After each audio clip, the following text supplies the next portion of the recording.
Hey, Britt. Hey, how are you? Good. How are you? So excited. So excited. What an amazing episode, right? What a powerful episode, and what a beautiful way to ring in what we're creating here. hmm Really coming out strong with our first episode. We personally, I feel like we learned a lot as we were talking to Amanda. There were things Mhm. that she brought up that you said you had to look up that I was just blown away. Well, first of all, she's Webster's dictionary with her words.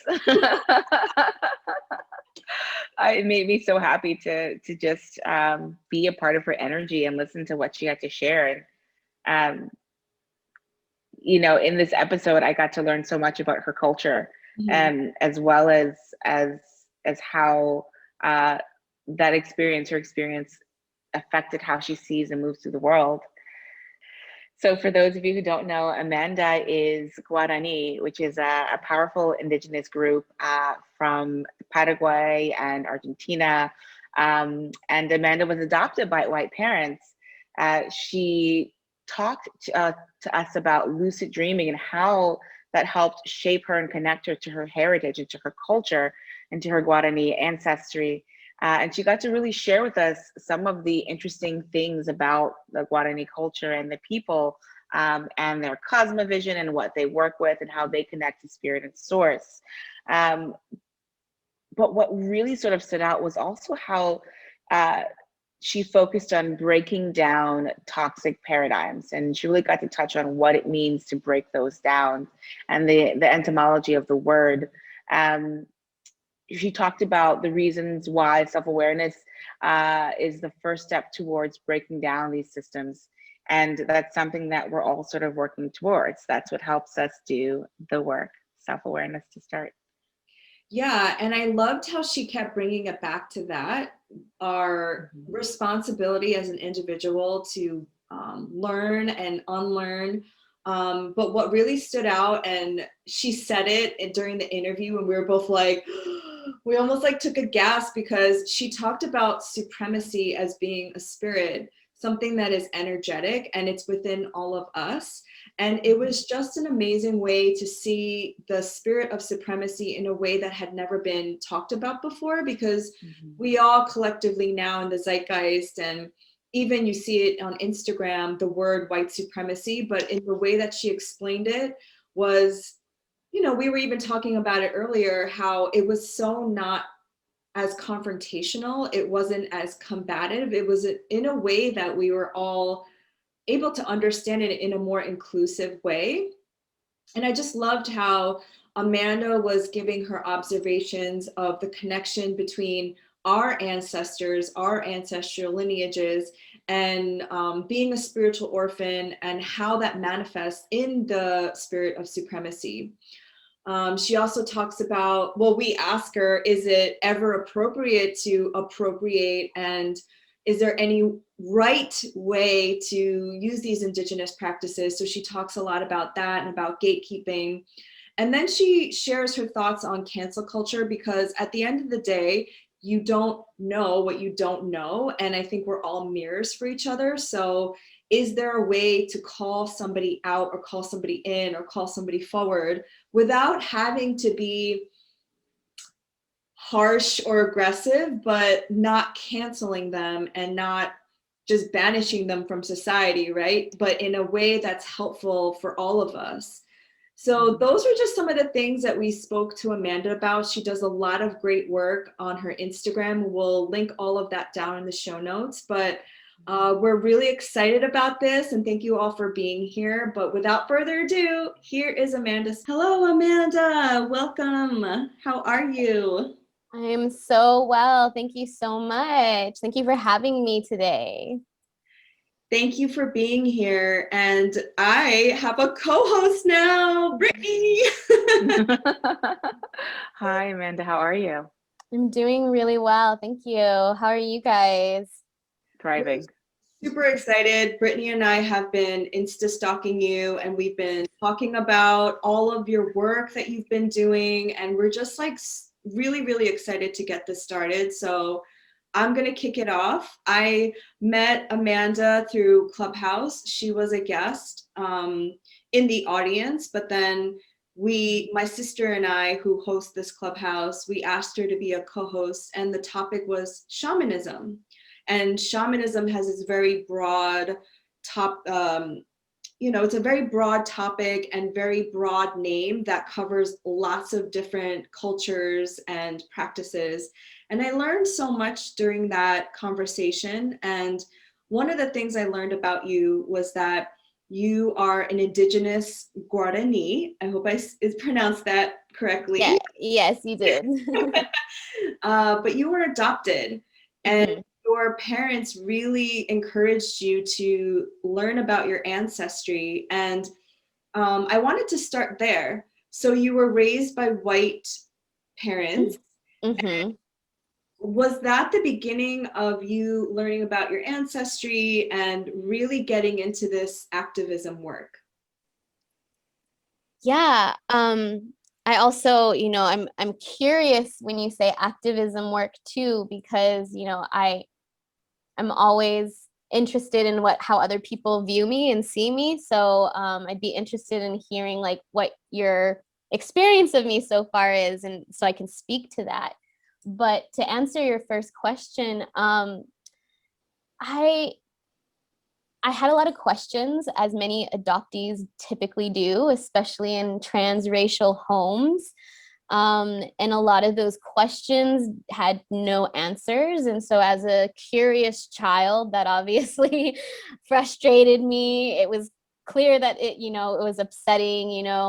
I was privileged in the sense that, if my family couldn't give me answers, well, maybe a counselor could, maybe a therapist could, and still finding a lot of dissatisfaction in those spaces. Although I felt very privileged and lucky to have those at a young age, it never felt satisfied, and still nobody could really answer these questions for me. So as a young child, back in the late 80s, early 90s, even to this day, actually, there's very little information about Guarani people, let alone the country where I'm from, Paraguay. And so the information available at that time was either like young little kid books about our mythology and folklore. So that was what I learned, and that's what I grew up reading. And then also just anthropological studies. So that was pretty much like the only thing available. And so that was given to me as a young child. And it also, I was having a lot of dreams. I was having a lot of, I didn't know the vocabulary or language, but it was lucid dreaming at a very young age. A lot of the dream states and dream realms that we have within our Guarani history and our culture was something that I was actively participating. So I connected the most deeply to my ancestors through the dream realm. I, at a very young age, I didn't have a name for what lucid dreaming was. I didn't know how to define it, but I knew that I was experiencing these different realms in the dream realm.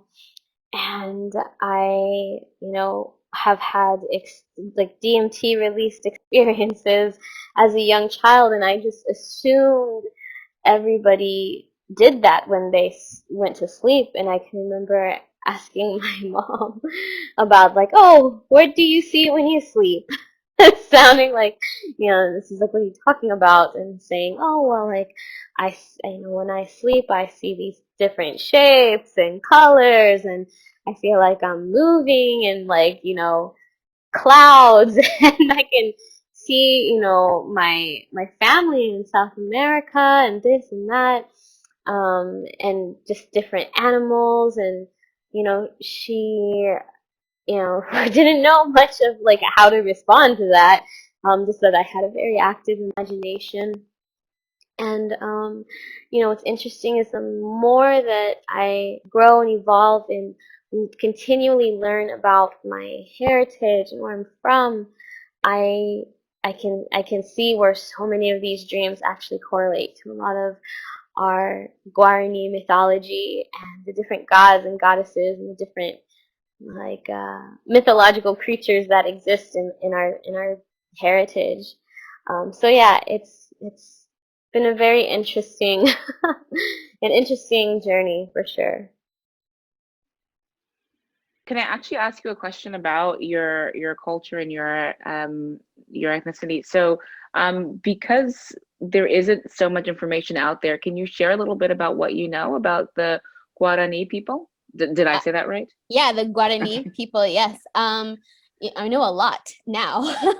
But so within our culture, in Paraguay, we are in a land, one of the only landlocked countries in South America. The Guarani people believe that we have come from the stars. There are three types within the tribes of the Guarani. We have the people of the dream realm, we have the people of the sun, and we have star people. Within each system, they have their own cosmology, they have their own folklore, they have their own gods and goddesses. So I can only kind of speak to the ones that have been drawn and spoke to me, which I believe is the people of the dream realm, since I've been very active in that world since I was a young child.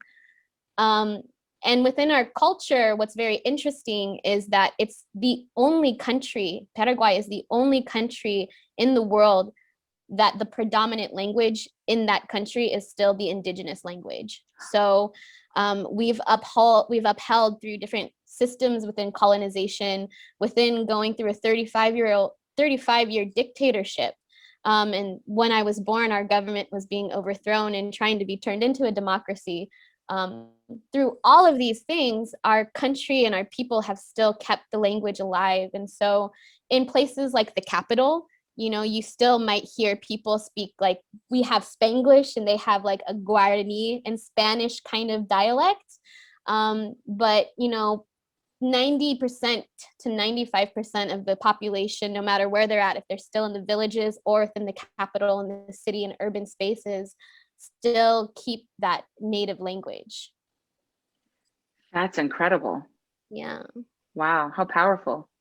very. Sorry, I might have dipped out a little bit because of Mercury retrograde. You're okay. I was like,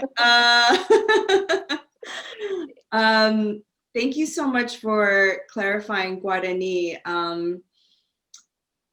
I hope I didn't miss anything else, but Mercury retrograde. I did want to read something off of your Instagram bio. Mm-hmm. It says, I assist in shifting toxic paradigms. Yes. What is the toxic paradigm and how do you think we can shift that? It's a very beautiful question, and very subjective answers, right? Because based upon our lived experiences, you know, what might call one person might not be the same calling for another person. So within saying this term of like toxic paradigms, you know, to break down the etymology of that term in and of itself, you know, a paradigm, it's like this system or this model, right? And within philosophy and within science, this can also be like a distinct set of concepts, different theories, different ways of living as a collective society. And so when I look at toxicity, you know, you look at the harmful parts of it, some at some points possibly poisonous. And as somebody who lives, I walk through the world and I live in this world, I see everything as a spirit. And this kind of echoes our beliefs within the Guarani culture too. We believe heavily in animism. So when I say toxic paradigm, I'm talking mostly about systems. I'm talking mostly about theories and concepts that might not be as elevating or as welcoming, that lacks harmony, maybe lacks some balance.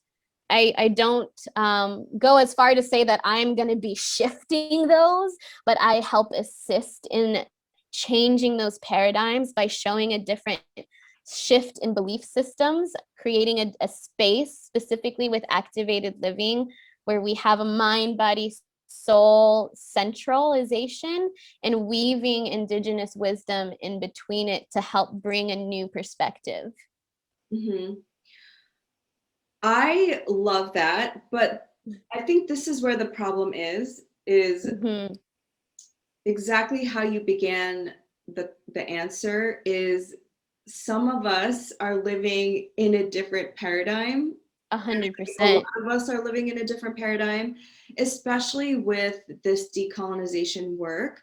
You have a population of people who say all lives matter, who don't see color, who don't see the racial injustices of the consistent and continual suppression and abuse of people of color and Mhm. systems that are in place that are toxic. So, in your opinion, how do we, without needing to wake people up, and I say that in air quotes because it's not our job Yeah. to wake people up, in your opinion, how do we begin to shift this paradigm? Again, it's very personal. I think that there has to be a level of self-awareness that one person needs to have, of understanding, all right, I see this system as maybe working for myself, but maybe it isn't working for the majority or disenfranchised people or marginalized people, right? That requires a lot of self-awareness. It requires some deep shadow work. It requires a level of understanding and taking away this centralizing energy that I see a lot of people and that I've observed a lot of people kind of live in. um, it's kind of like asking the question of like, how can we make the world not racist? But it's like within racism, right? We have this energy and this spirit, what I like to call the spirit of supremacy. So then we have to open our minds and open our hearts and understand that this spirit finds us, every single person, in different capacities. Once we're able to acknowledge that, and once we're able to understand that, that's when you start listening. That's when you start observing. That's when you stop centralizing yourself within the collective, right? And you start viewing things as not just me, but we. And so there's several layers to that answer and to that question, I believe, because it requires the person who's seeking change, or the person who's seeking to have a different world, hopefully for the better, right? It requires a lot of things. I don't think that there is one set type of work to be done. Within the realm of shadow work, there's so much that can be done. And because we have so many different lineages with so many different ancestral history, for example, being from a side of the oppressed or a side of the oppressor, for example, there's so much different shadow work that is required of us to kind of look through. So unfortunately, I don't have like a one size fits all answer to that, but I think that there's key pillars here that is requiring of people and individuals to really stop centralizing in different ways. And we do this because look at us, we're human and we have human experiences, right? Even with the best intentions. But it requires a lot of understanding, acknowledging, admitting, listening, and sitting with that pain, which I don't know many people that actively want to do that. Do Yeah. you think that that is where we're headed? Do you think that we are entering a new paradigm shift, or do you think that we are repeating cycles, right? So we look at, like, for example, in the 60s and 70s, the awakening that happened, right? We can call it an awakening, but an awareness to the harm that many different ethnic groups and cultures were experiencing at the hands of, like, Western white presenting bodies in America and really all over the world. There was this great awakening, and everyone fought to bring forth A, Indigenous wisdom, right? And B, to create more civil rights and liberties for the people. But yet here we are in 2020 with the same issues. Do you think that we're actually creating a shift, or do you think that this is more of the same? I believe that it's already, it has been happening. I speak with a lot of, I feel very privileged to have a lot of friends that are in the historical realm as a historian. When you mention timelines like that, such as, oh, well, back in the 70s, and that's probably like the generation of like when our parents, right, were our age, more or less, más o menos. And so again, when I talk about like the centralizing lens, right, we kind of look at like, what is our generation and how do we see change within our own lifetime? But we really have to look at the context of like, let's look at the last 400 years. Let's look at the last 100 years. Let's look at the last 200 years. In that respect, I see even within my own lifetime and seeing where we've gone from being children of the internet age to now having massive amounts of information available at our fingertips that we 100 years ago would have to seek and search so long to get these answers. Now we have them instantaneously. Many of us have the privilege to have them instantaneously. So I believe that the shift is already happening. Within historians that might be looking in the next 300 years of what American history looked like, or what the Americas looked like, or what the world history looked like in terms of decolonization, within shifting this paradigm, it's very obvious, and even outside of America, outside of the counterculture era within the 60s and the 70s, look at what happened within most of our lifetime with the Berlin Wall falling down, with several different protests that have happened worldwide that have encouraged people to take down monuments of colonizers, take down the monuments of the oppressors. I see this as it's continually happening. We're living in it. And it's difficult because when we talk about revolutions and when we look back in previous history of revolutions, we see this crazy turmoil that happened. It's like, oh my gosh, what a time to be alive. And I like look at even last year and I'm like, every state in the United States of America at least had some major protest during the George Floyd movement and for Black Lives Matter. I can't say that for any other country, that every state or every major capital city was involved in something like that. And so I have to have hope. I have to have, a belief that we're currently in this shift. And also it echoes a lot of the Indigenous, Native, and First Nation prophecies. We're in it right now. Oh, we're in it. I feel it. Yeah. I'm just so curious because I was telling Britt that you have so much historical knowledge. Just out of curiosity, and maybe we're going to go off in a tangent here, but is there any anthropological reason or in the spiritual realm of your culture of why the spirit of supremacy chose white people to be the white supremacists? Just out of curiosity. Can you ask that one more time? Well, because the first peoples were Black, they were African, and from what I know from anthropology is only Black women have the Eve gene. So they are the first women. So why did the spirit of supremacy, because you mentioned before, everything is his spirit, and there is a spirit of supremacy in all of us, in everything. But why was it so dominant in the white man?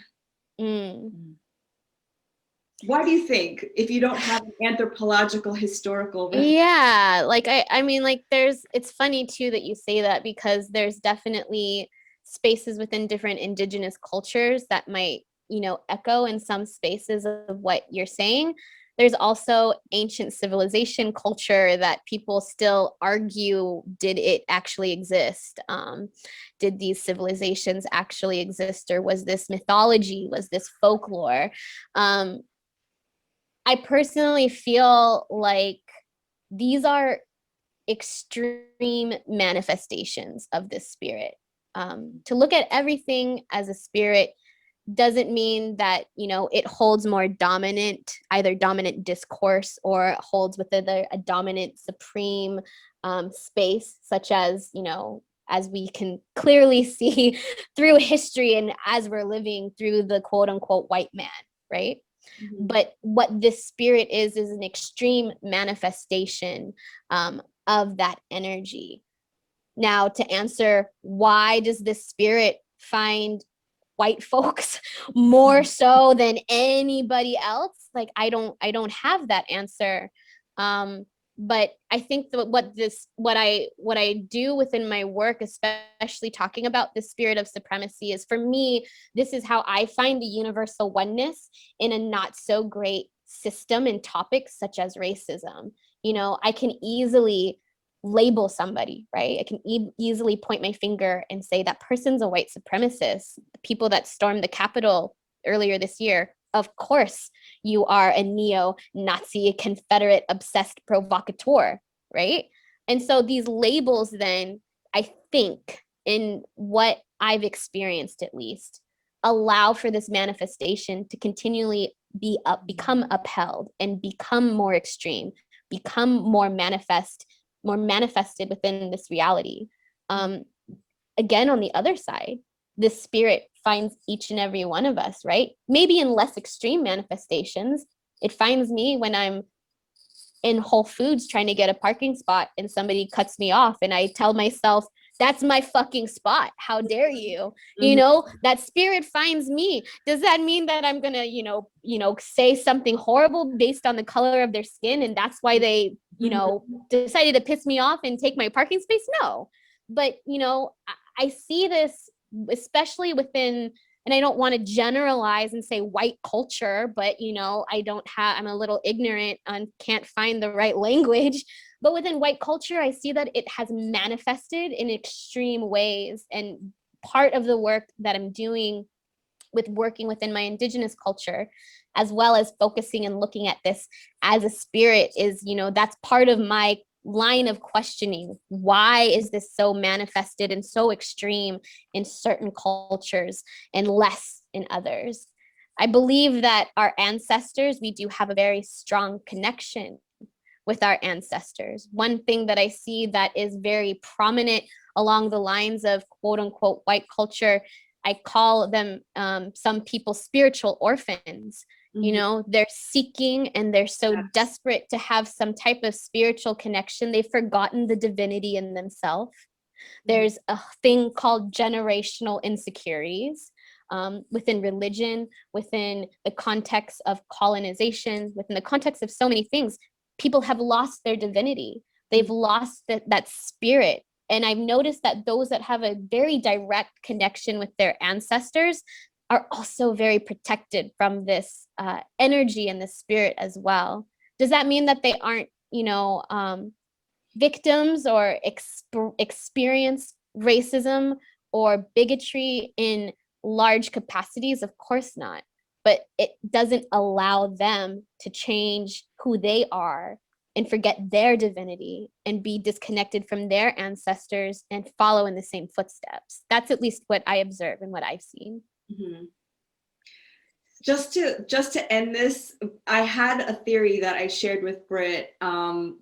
We were talking about this when we first met. This is how deep our conversations go. Mm-hmm. I believe that it ultimately, like, unconsciously, subconsciously, somewhere in the ancestral lineage is our ultimate fear of darkness, of the spiritual realm, of the vastness of the feminine, of,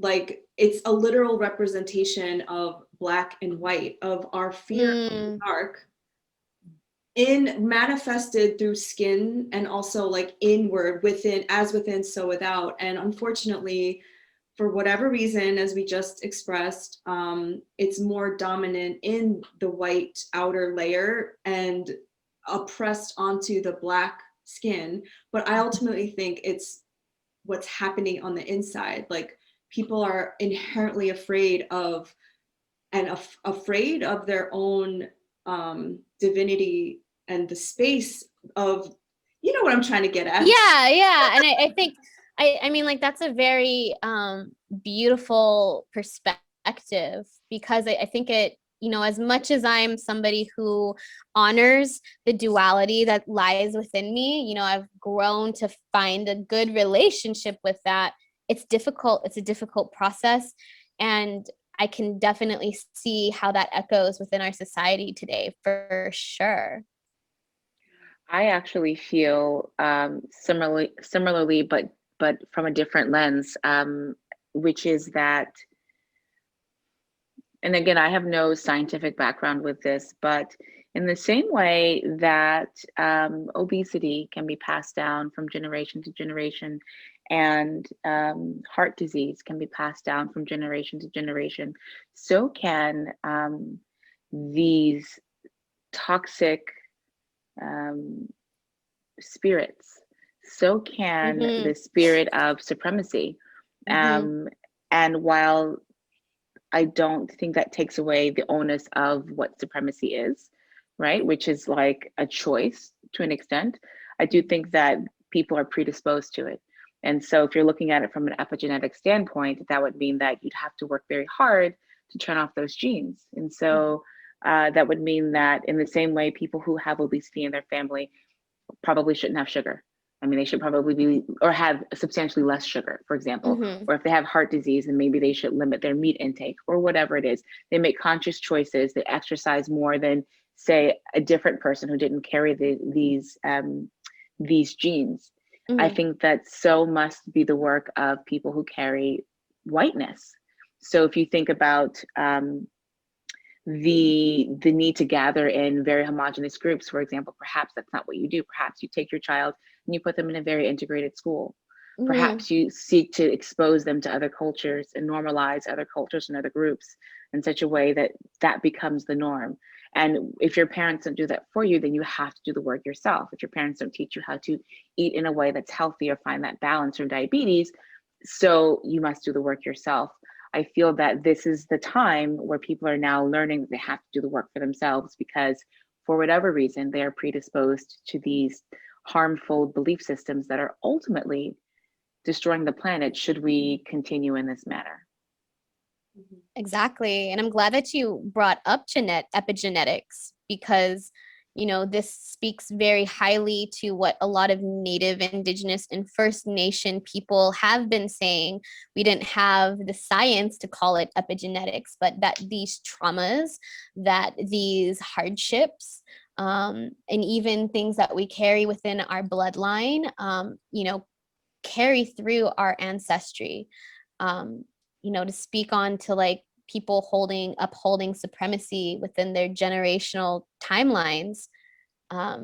Again, yes, it definitely is a choice. And when we're also, I believe, this is what I believe, is that we make a conscious decision before we enter this realm, who our parents are, what our challenges are supposed to be, what is it that we're meant to overcome, what is it that we're meant to make change. And every time I sit down with somebody, even when we clearly have different viewpoints of supremacy, racism, all lives matter, blue lives matter, whatever the fuck, I come to a space with them where I'm just like, you inherently are not a bad person. You are not a bad person. You weren't born in this world to colonize. I don't believe in my heart of hearts that anybody came here, especially during this critical time. We have this collective agreement that this is a critical time within our collective consciousness. So I have to believe that you did not come here to be a colonizer. You did not come here to repeat maybe your ancestors' mistakes, right? And so in that light, I have to also, hold compassion for somebody who, again, we don't know what we don't know. That's why these conversations are important. That's why these conversations with multi-ethnic people, multi-generations within different bloodlines and different ancestries, that's why these conversations are important to share. People don't know what they don't know. They don't want to think that they're a bad person, and they definitely don't want people pointing fingers saying, hey, you're fucked up because you were brought up this way. But yeah, I'm glad that you brought up epigenetics, because I think this is a very interesting, within the next 15 years, I think we're going to see a lot of awesome things that I think have been echoing within a lot of ancient Indigenous, Native, First Nation wisdom, for sure. Well, okay, so I'm an optimistic person too, but when you hold the most privilege in our society, like the standard has always been a cisgender white man, and anything that deviates from that, goes down in its level of privilege. And when you're at that level, you don't necessarily need to, it doesn't like apply to you, a lot of these things that we're talking about. You can turn it off when you want to, and that's the idea of privilege. So it always seems to me, and this could be just my experience, I don't know, that people of color and Indigenous people are always the ones who are more loving and more creating safe spaces and having, love and light and unity, discussions, because I feel like ultimately we have been trained and programmed to make people feel comfortable and not rock the boat, and I just, in some certain circumstances, I do believe that is the way forward. Like, love will be the answer, love is the answer, but at the same time, it's like, why do we always got to do that, I know, I can totally hear that too. I when I heard you say those things, like I heard several different things. I heard you mention how within Indigenous, Native, First Nation, BIPOC spaces, we have a lot of loving community, all of these things. I can definitely see on one end of the spectrum, it's like it can feel frustrating. It's like, why do we always have to be upholding and uplifting that narrative, right? On another end of the spectrum, I see like, gosh, what a privilege it is for us to have that within our community, have that within our bloodline, to have that within our ancestry, to continue to uphold that, despite how fucked up the world might be, despite privilege, despite colonization, despite all of these things that were meant to keep Black, Indigenous, people of color, First Nation, Aboriginal, Indigenous people down, So again, like, this is what I talk about when I'm talking about like shifting in paradigms, where it's just like, I see that world because I live in that world. I understand exactly what you're saying because I see it too. But I also see things in a way that's just like, what's the other side of that spectrum? And if we're actually looking at celebrating this part of ourselves, celebrating this love, celebrating this community, that what I see lacks a lot in a lot of white spaces. I see a lot of white spaces trying to uphold that same energy, and it maybe manifests itself in the wrong way, because there's a definite energy there and a spirit there that's asking and seeking power, seeking control, seeking authority. These are like the main pillars of supremacy in and of itself. We don't even have to bring race into it. It's just supremacy as a whole.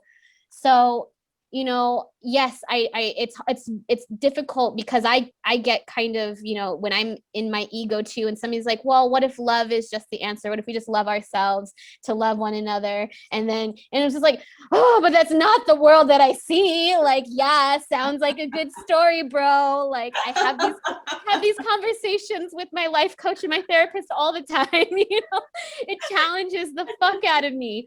But I also, once I allow myself to be okay with the duality. And I think that for me, I have to be okay with the duality that lies within myself for me to be able to project that in the world and walk through the world and see the duality of all these things, and then kind of make these little changes. Like, wow, what a gift we have as BIPOC folks. What a privilege we have that we've been able to hold this ancestry, this community, these Indigenous and Native wisdoms and traditions, despite all of the ugliness, right?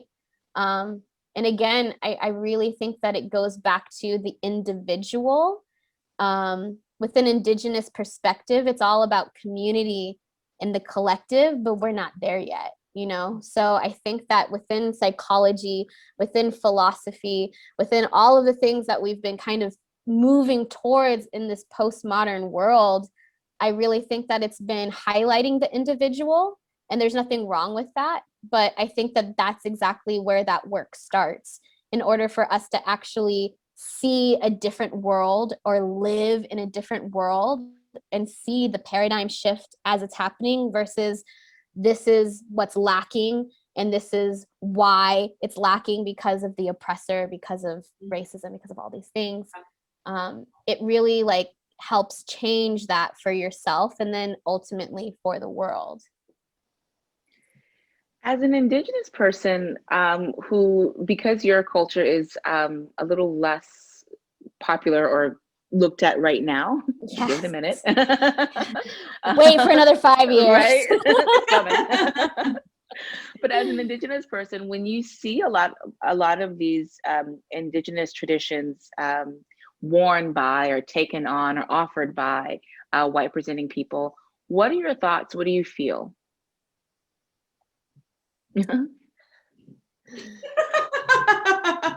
I'm sorry, I'm laughing. You know, at the core, it really breaks my heart. It breaks my heart not because you don't deserve to be wearing our headdresses or you don't deserve to be utilizing our medicine, not like that. And I can understand within many Indigenous and Native and First Nation peoples, when we hold that sacred anger, it's seen as gatekeeping. But it hurts me because they have not dedicated their life to that path. That is the utmost important part within plant medicine, within a medicine journey. I don't like using the word shaman because I believe that it is aiding in the erasure of our cultures. As an example, within every different tribe, within every different nation, each medicine person has a different name and they have a different objective within the community. So if you're dedicating your life to that path, of course you're going to uphold your teachers. Of course you're going to learn how to open ceremony. You're going to learn the invocations. You're going to learn the medicine names. You're not just going to be identifying as a shaman, right? Because that word does not exist in Indigenous cultures. And so when I see that, number one, it's a red flag for me. I'm like, all right, there's still parts of your path that you need to walk. Number two, I probably won't fuck with you. And number three, it just hurts my heart because it's just like, you're not honoring this path. You know, this is extraction. This really is what this is. And no matter what your intention is, you can have the best intention and want to hold a cacao ceremony after a yoga class, for example. But then I, as an Indigenous person, have to ask, why are you choosing cacao? Is it because it's easily accessible? Is it because it's easy for you to receive? Is it because you received a good wholesale price? And at that point, how are you giving back to the communities? How are you giving back to the land that you've extracted this medicine from? And so this type of thinking and this type of honor for the plant, for the medicine, for the clothes, for all of these things are very lost, specifically lost in translation. And again, I see this as the paradigm because we're so focused on the individual. Within the spiritual community, we like to talk about the ego a lot, which is actually like a 19th century phenomenon. It's not like Indigenous people have a word for ego. It doesn't exist. And so because we're so focused on the individual, I definitely see people wanting to take on that title or take on that role as the healer or the shaman or the whatever. And again, it's decontextualized in the Western world versus what you see in Indigenous communities and villages. So for me, it breaks my heart. A long time ago, I would just be angry and frustrated and sit in my sacred fire in my Agni and like just really like feel into it. And I really had to ask myself a lot of uncomfortable questions. It led me down my own medicine path and working with elders and my own teachers. And I've been able to transmute that from being extremely angry and extremely heartbroken to now, it's just like I still feel the heartbrokenness, but also it's like there's still room for that individual to grow. There's still room for that individual to learn something. And I pray very hard whenever I pray for the collective, just like whoever needs to be on the right path and dedicate their path to that medicine, I pray for them. And if your medicine is actually to find your own ancestry and find your own lineage and find your own medicines within your own lineage, which I am really what I see with decolonizing work, not just for BIPOC people, but also for white folks as well. This is kind of ushering that energy forward towards that. What does decolonization mean to you? So I see this as decolonization as two things here when I get asked that question. I look at it as a movement or an event. I see that decolonization within the movement area is very popular right now. And I think that it's kind of a natural evolution to the activism that we've seen within the BIPOC community within the last 40, 50 years. I think this is a natural evolution for us to go. And I also look at decolonization as this praxis, as a experiential part of your life that includes mind, body, and soul recognition. And so as an example within an event or a movement, we can look at India after World War II that became independent from England. I consider that decolonization as an event in our history. For me as a person, a decolonization experience might be looking at what's in my makeup bag, questioning why am I looking at Eurocentric, ethics of beauty? Why am I upholding that? Why am I putting my money towards that? Why am I, supporting that? And then an act of liberation, maybe throwing it all away and only buying makeup that might be plant-based or organic or that is made from Indigenous, Native, First Nation people to support and give them money and support them in their journey and their business. So I see it as two different experiences. That's so beautiful and so powerful. Thank you. Yeah. Thank you for saying that. Of course. I also think it happens in the mind, when I think about how I present my own information of healing and helping people, I always think in my mind, like, am I coming off as like evangelizing and telling people, like, I am your guru, I'm going to help you? Or am I, because that to me is, so colonization for me is like, I think about conquistador, like I think about the people who came to America who wanted to evangelize people into Christianity, to strip them of their own religious, spiritual beliefs, and disconnected the indigenous people of their land and their food. And yes. So I think of it as like a multi-layered, just taking over, like power, right? Yes. So when I think about how I show up in spaces, I'm always asking myself, like in my mind, am I sharing this because I want to help, or am I trying to take over? And am I trying to like change people's mind based on my own beliefs? That requires so much self-awareness. So and even when you were talking about, and I love that you said it's a spirit of supremacy, and Britt sent me one of your IGTVs about the spirit of supremacy that I watched before this. But understanding that this is all at the energetic level is going to require people to become aware of the energetic level and of different realms and dimensions, and being aware of spirituality. Yes. So there's a question in there somewhere.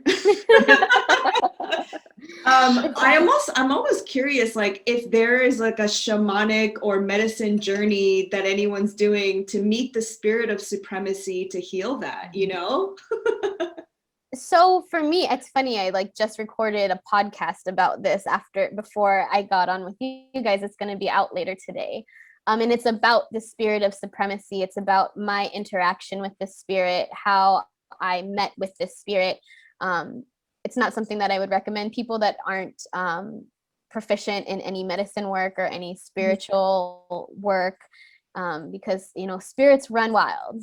Spirits be running wild and they don't give a fuck. Yes. So if you are new to calling in, invoking different energies, different spirits, I would not recommend it, because it's very messy. It can be very messy. For me personally, it started out with just shutting the hell up and listening. What's that like? Right? You're like, oh.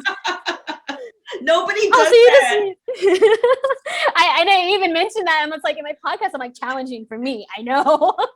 And it required a depth of understanding. It required a lot of aloneness, which for me, that's my own personal shadow that I'm navigating through and actively working through. It echoes with my adoption story. It echoes with all the things that I've kind of ran away from. And so it really required me within the shadow work to sit in that darkness, to sit with that shadow. And a lot of medicine work. I was invited to a Waratika, or what many people know as Huichol, ceremony for Ikuri, or what the Western world calls peyote. And within that medicine, it's required of you to pray and dance, and to protect this energy of the plant and the spirit of the plant. And so within my prayers, it was definitely in the forefront of my mind of just like, if this spirit that I've been communicating with and that I've been receiving these answers from, if I'm supposed to have a deeper interaction with it, I welcome it. And I ask all my ancestors that want nothing but the highest good for me, because also with ancestor work, there are some ancestors that don't want the highest good for you. We don't talk about that a lot, but they don't want the highest good for you. There's some have some trickster energy, and especially in ceremony circles and medicine circles, you really have to anchor in and honor, what it is that you're calling in. And so within that, within my own shadow work that I do at home, in my own space, as well as within these medicine circles, for me, that's how I was able to speak with the spirit, how I was able to understand the spirit. And what I asked, number one, was what's its name?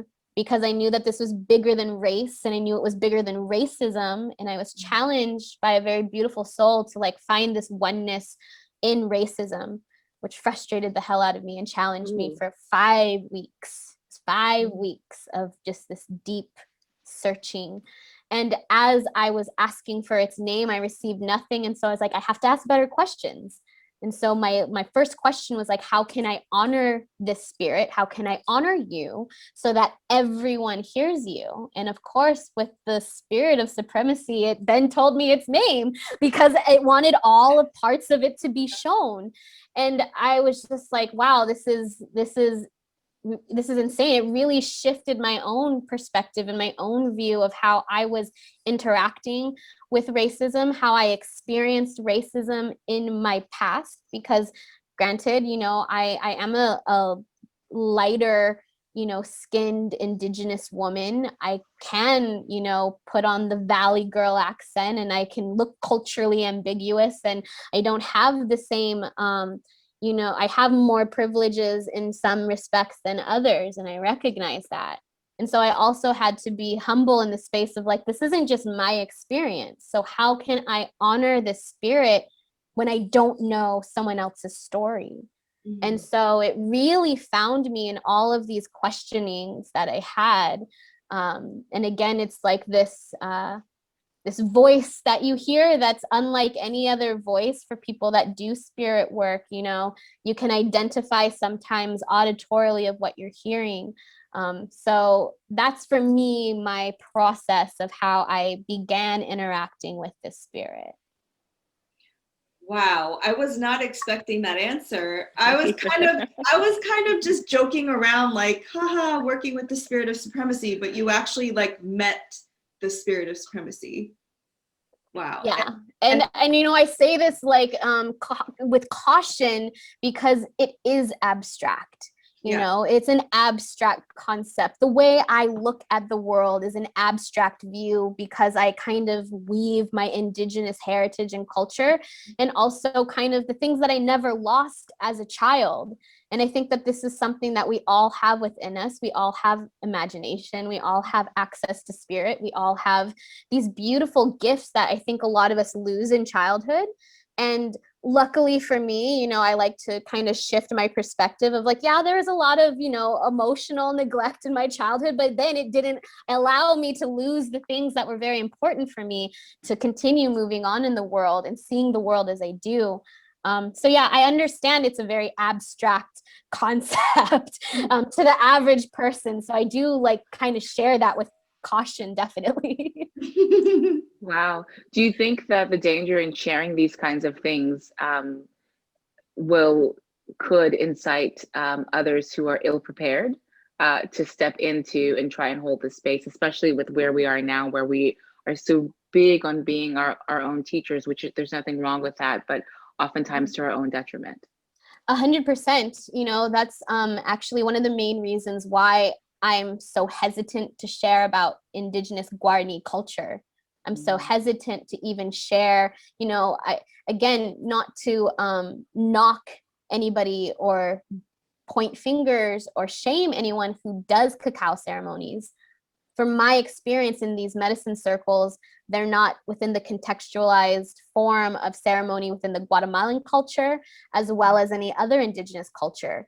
And so when I'm in my ego, you know, I'm like, I see what y'all did with cacao. I see y'all sexualizing this in your tantric Bali retreats and like just totally just bastardizing this medicine. So I'm like, I'm not going to tell you guys that I'm speaking with spirits. And everybody brings up that same example, the Bali tantric retreat. Because I think it's just so obvious that like these two things that are being married together really like I don't think serve a purpose beyond capitalism and beyond something that's easily obtainable for the person who's facilitating these retreats, as well as continually extracting medicine. So do you call these people out? Like, do you find it your responsibility, or maybe not a responsibility, but just like sliding into the DMs or comment like, hey, do you ever do that? By the way, you're fucking up. BT dubs might want to look up colonization. You know, I think, you know, in the beginning of my journey 5 years ago, like I was so just like ready to go in the DMs, be like, look, like I'm sure you have great intentions, but from my perspective as an Indigenous woman, and it was exhausting. It was exhausting. I also didn't know about like my own human design. So for me as a projector, I need to be invited and I feel more energetically aligned. So I'm like, oh, of course I was feeling, you know, exhausted from doing that. But there have been times recently where there have been just some just out of this world, ridiculous, offensive things that people have like tagged me in. And so then like I share a comment just being like, I really hope that you take the time to listen to Indigenous, Native, and First Nation voices right now. And this might be a moment for you to educate yourself because this is completely wrong. This is harmful. This is hurtful. And this is why. And I do my best to utilize language where it's inviting other people to be like, hey, like, you know, maybe you don't know this, but from my perspective, this is da da da da da. And if I'm met with a lot of aggression or defensiveness, which tends to be the case, and many times when people aren't ready to hear that, you know, I just leave it at that and just be like, well, I really hope that, you know, you can grow from this, and I'll pray for your growth and your expansion, because clearly that's something you're seeking, and hope that you can do this within the right relation with all, not just what benefits you. And typically when I say that, it invites a conversation in the DM that's a little bit more harmonious, a little bit welcomes, a little bit more listening. But I'm not like searching for people's posts and then just to be like, yo, this is wrong. How do you feel about call out culture? Hmm. I think it's an interesting phenomenon. I think it's a really interesting phenomenon right now, because within like canceling or calling someone out, or even like within, I see in a lot of the spiritual spaces, the term of, calling forward, right? Like, you're still calling people out though. You're still, this person has their own energetic space. You're still infiltrating it in some capacity with some type of energy, be it right or wrong, be it righteous or, reactive. You're still infiltrating this energy, right? And so I find it really echoing what we as people, as a society, desperately are seeking. There's this desperate need to be heard, a desperate need to be seen, desperate need for belonging. I see that a lot with people that are seeking ancient traditional medicines that might not be within their lineage. And for me, what I see is this deep need for belonging. So when I can see that within myself, of when I'm presenting that, when I'm outwardly expressing something, and really the root is I just want to be seen, or I just want to be heard, or I just want to be valued or loved, or anything like that, it's easier for me to kind of see this call out culture now, where this is just a manifestation of that expression. And I fully believe that there's definitely room for improvement here, because like I said, at the end of the day, whether you have the best intentions, we're always up for interpretation. Mm-hmm. We're always up for interpretation when we hit post, when we comment on something, when we DM something. And especially with this technology that we have, it lacks in context, it lacks in nuance. Mm-hmm. And you can totally create the most high vibe, intentional online community and still be misunderstood because we're lacking that context and we're lacking that nuance. So for me, it's important for me to kind of view this as on a bigger scale, not necessarily judge cancel culture or where society is with the call outs, but saying like, this is actually speaking a lot deeper to a group of people who want to be seen and heard and valued and loved. Yeah, I love that. What is your message for the world? Gosh, I have so many. For someone who doesn't shut the hell up, it's hard to just go to one. But my life has always been in service to spirit. I've always been walking with spirit, and I always see within the timeline of my life just how divinely protected I've been, and I can see that within other people as well. And so whatever it is that you're choosing to uphold, be it through plant medicine or ancestry, decolonization, whatever speaks to you in the moment, as long as you're within right relation with spirit, either what you believe to be the creator or the spirit of yourself, I think that that's the one thing that when you can remember that kind of like helps align you on your path. I see so many people and I hear so many people and I get so many DMs of people who believe that they're lost on their path, or they don't know where their journey is taking them. And it's just like, as long as you can align with your own energetic spirit and whatever you believe, creator or any other force bigger than you, that's where all the magic is. And so just remember that, I think, is very important. That is so beautiful. And I think that's a beautiful place to end our beautiful conversation. You shared so much wisdom, Amanda. I just want to thank you. And again, this was just a love letter to our communities. And I so appreciate you dropping into my universe. Thank you, social media. Thanks, Clubhouse. Yeah.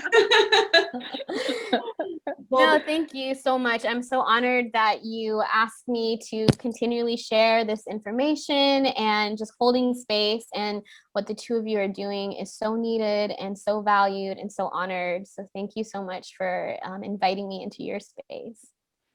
Thank you. Thank you. Thank you. Thank you.